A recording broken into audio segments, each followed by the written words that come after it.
Hello, ladies and gentlemen. My name is Anthony, and I am here again for a discussion. And I am going to be touching human value and what I describe as morality. We are living in a world that everywhere we look, nobody is willing to say the truth. People seems to be afraid, or perhaps lack of confidence, thinking about them being judgmental, like they are afraid that they're going to say the wrong thing or they will be attacked verbally or whatsoever in whatsoever way they do things. Because of people want to keep their face, nobody is willing to talk about most any other thing. They always just want to become part of the crowd. They do everything the way they see other people are doing it. So if it means that the leader of the crowd, if he's leading us in the wrong direction, nobody is willing to say anything, even if they know that what's happening is not the right thing. From a very early age, I have strongly been against those kind of things. But it is a long battle that you have to fight. Whenever you make up your mind to create a path for yourself, contrary to what the world has already decided or society has decided, it's going to be a lonely journey. And throughout most part of my life, I have been on such a journey. What does Elmer Bud, he said, the only thing necessary for the triumph of evil is for good men to do nothing. The only thing necessary for evil to win is for good people who have conscience, who knows the truth. They relax, they don't do anything.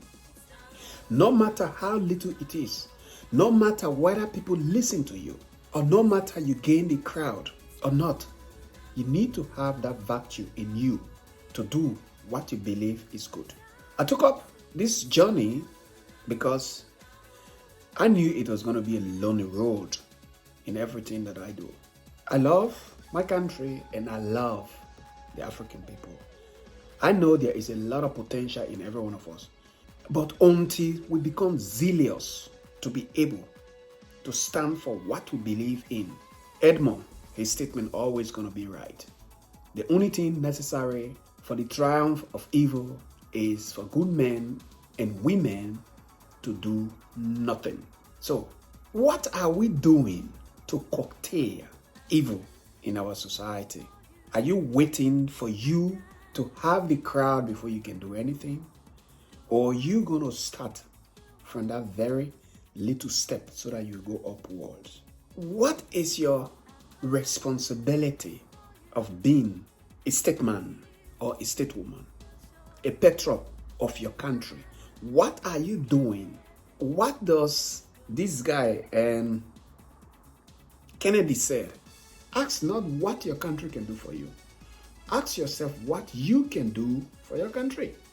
When you are in a crowd, what contribution are you making so that you create a good image about your society and yourself that are going to reflect on your nation?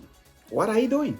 Are you just dancing within the crowd because you see everybody doing it? You just zip up, or if you see anything wrong being said about your society, or because you are not part of the government, you don't have that power, you don't have that know-how, you don't have the crowd, so you won't want to say anything, just zip it up and leave it like that. What is your accountability for your country, for being a member of your society? Those are the kind of questions that I love to ask. Unity is strength, people said.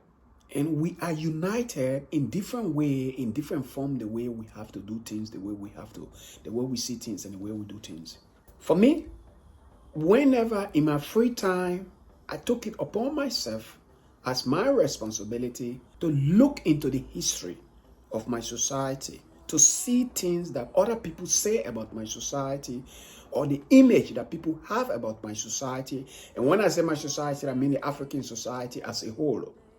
People said, or like whether you believe it or not, the pen is sharper, the pen is mightier than any weapon.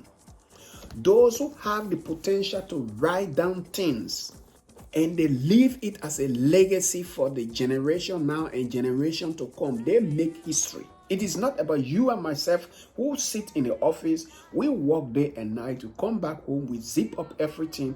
When we are dead, we are gone. But those who use the pen, they remain to be alive forever and ever. They create history. Because let's imagine, 30 years ago, there was a civil war in Liberia and Sierra Leone. Those who were born at the end of the war, which most of them, they are up to 30 years now, they have no experience about the war. How will they even imagine that there was a war? They see no trace of the war. They have no idea about the war, except what people has written. It is those people who wrote something and they leave it out through the power of the pen. These are the people who are going to shape the mindset of this young generation for them to know or have understanding of what has happened. Oral history will die out. Oral history transforms, it changes over time.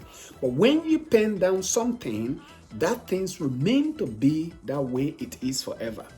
And that is the reason it's very important what we pen down and how we do it. What if somebody pen down the wrong information about you, about your society, and you already know, but because you just want to keep it calm, you refuse to do anything? Edmund said, the only things necessary for the triumph of evil is for good men and women to do nothing. Does that ring a bell? Are you going to be waiting not to do something? Why someone else sitting somewhere else deciding your fate or the fate of your society forever? What is the essence of us going to school? Just to go and sit in the office and work?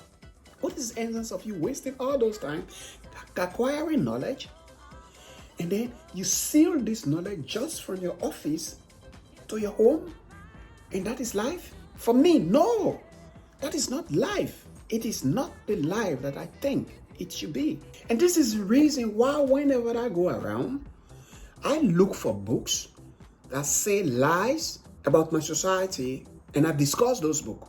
New and Old World by Mary Cado. It is here. And this one is called The Long Way Gone.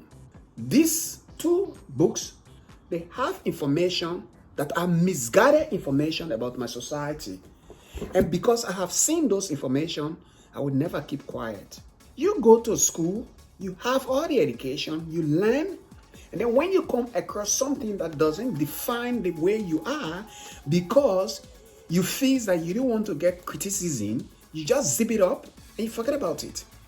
You forgot that this, when they say pen is mightier than weapon, the war we fought in Liberia and Sierra Leone, which ended about after a decade or so, is gone.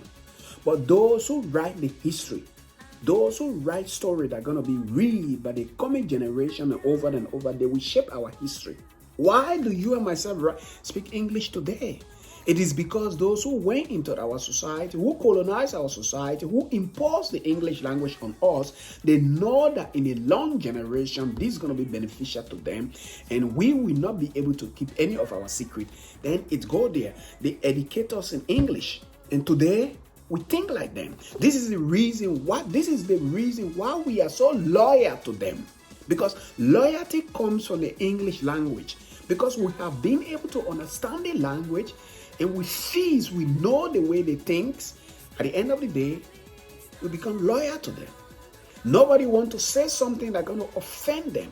Even if they know that these people are not doing the right thing, they are not saying the right thing about us, they are chastising us, just like people that Donald Trump say, Africa is a shithole country. We were all sitting, clapping, laughing.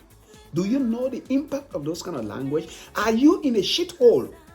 What does our leaders do with such statement? They feel comfortable when they are being insulted, when our country is being insulted, when wrong history is being written about our country. And we sit there, we don't want to say something because you either feel, no, they're going to criticize you, they're going to do this. As long as you are alive, my friends and brothers and sisters, you will always be criticized. There is absolutely nothing that you will do to stop people from being criticizing you. Even the prophet, they themselves, they were criticized. Jesus Christ said, A prophet is never respected in his own country. So that doesn't make him to be a prophet. What are we doing? Every little space we have, we need to make use of it. We need to make use of it. Every little space we have. It is about accountability. It is about accountability. It is not only what we do, but also what we do not do, for which we are accountable. If you know the truth that someone is giving wrong information about you, about your society, you already know this, and you refuse to act upon that, you are equally guilty and you are accountable for passing that wrong information, for distorting the mind of your coming generation. One of my philosophers is, I am the author of my own life, and I live by what I create. If you want to get the truth, if you want to know, start now. The only thing necessary for the triumph of evil is for good men and women to sit back and fold their hands without doing anything. Thank you very much. My name is Anthony Dawe, and I am here for the Raw History. I talk about things that matter to us, things that are going to be shaping our society. So, share the channel. It's a very new channel, but everything I talk about, it is things that affect us deep down into our bones. Things that people will not be willing to talk about. Those are the kind of things I love to talk about. Thank you very much. So I think you might be thinking now, how many books did I read to just look out for the wrong idea within those books to demonstrate or like to fight to correct history?